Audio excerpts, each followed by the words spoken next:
Para sa mga balita sa buong adlaw.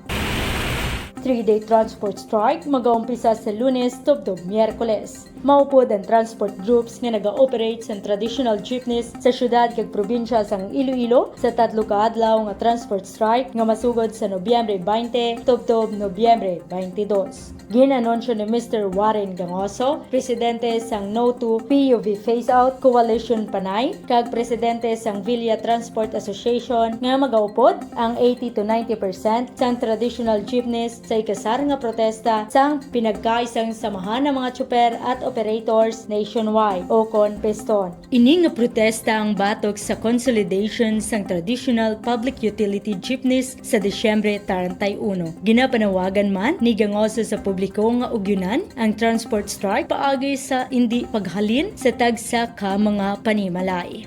Masobra 50 million pesos nga balor sang shabu na kumpiskar sa Iloilo City halin Enero tubtob Nobyembre sining nga tuig. Sandig sa datos sang ICPO, naglabot na sa 50.2 million pesos ang kabugusan nga nakumpiskar sa madinalagon nga bypass operations sang kapulisan sa syudad sang Iloilo humalin January 27 hasta November 14, 2023. Ginatag sang ICPO nga wala pa nadala sa datos ang nakumpiska sang City Drug Enforcement Unit sa Barangay Baltoza, La Paz sa nagligad nga November 15 nga naglabot man sa 986,000 pesos pati na ang subong nga adlaw nga operations. Para sa Panay Balita, ini si Jen Baylon, ang inyo ka-PN. For more stories, check our website www.panaynews.net.